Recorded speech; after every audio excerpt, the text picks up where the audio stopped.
Beyond the planets we know, beyond the warmth of our sun, a lonely traveler speeds through the void between stars.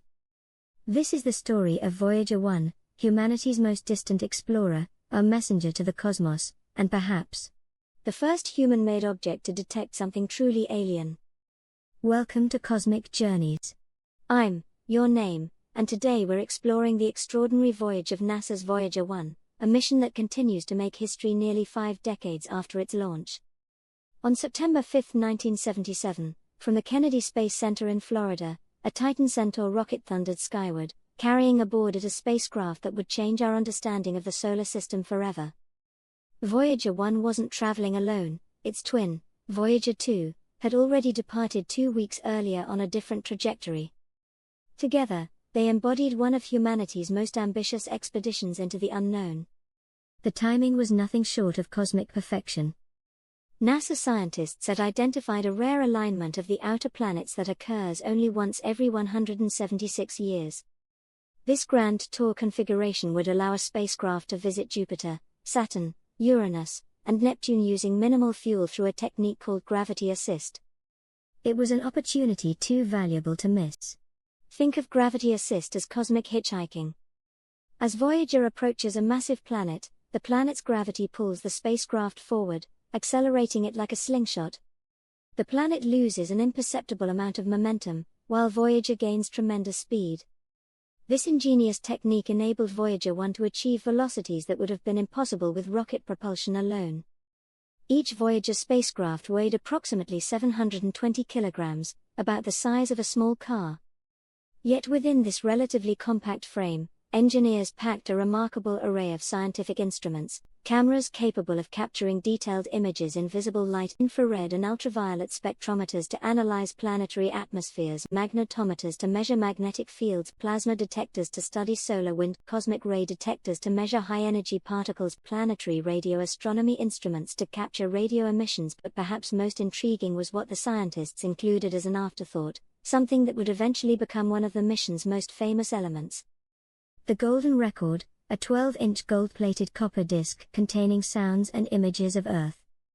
A cosmic message in a bottle, designed by a team led by the late Carl Sagan. This record carries 115 images, natural sounds, musical selections from different cultures, and greetings in 55 languages. It was humanity's way of saying hello to the cosmos, though the chances of another civilization finding it are astronomically small. Carl Sagan, archival. The spacecraft will be encountered and the record played only if there are advanced spacefaring civilizations in interstellar space. But the launching of this bottle into the cosmic ocean says something very hopeful about life on this planet. Voyager 1's first major encounter came in March 1979 when it approached the largest planet in our solar system, Jupiter. The spacecraft didn't just pass by, it dove into the Jovian system, coming within 350,000 kilometers of the gas giant's swirling clouds.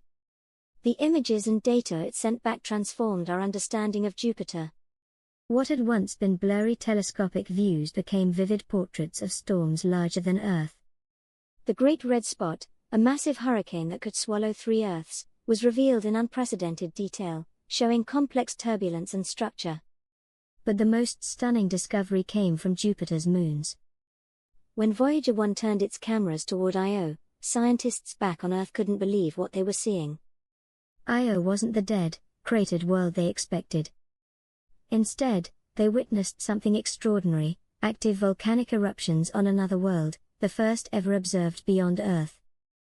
These volcanoes, powered by Jupiter's immense gravitational forces, continuously reshape Io's surface, making it the most geologically active object in our solar system. Dr. Linda Spilker, JPS scientist. When those images of Io came back showing volcanic plumes, it was a moment that changed planetary science forever. We suddenly realized the outer solar system wasn't cold and dead, it was alive and dynamic. After its Jupiter encounter, Voyager 1 set course for Saturn, reaching the ringed planet in November 1980.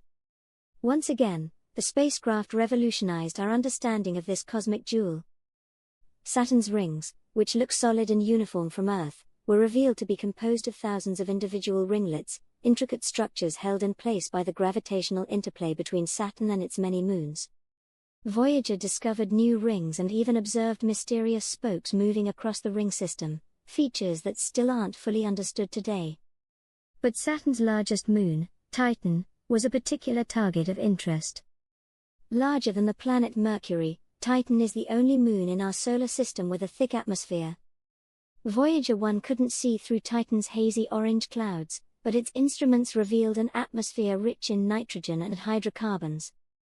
These findings later inspired the Cassini-Huygens mission, which would eventually land a probe on Titan's surface, discovering lakes and rivers of liquid methane.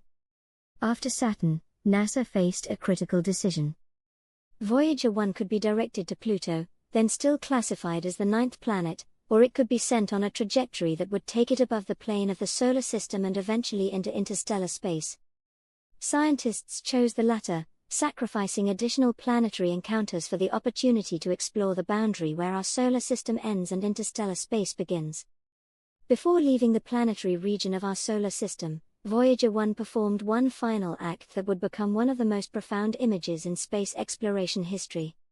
In February 1990, at the request of Carl Sagan, NASA commanded Voyager 1 to turn its camera back toward the solar system and take a series of photos. From 6 billion kilometers away, our entire solar system appeared as nothing more than points of light.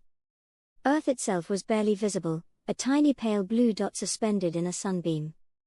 Kindly like, share and subscribe our channel for further more updates about space.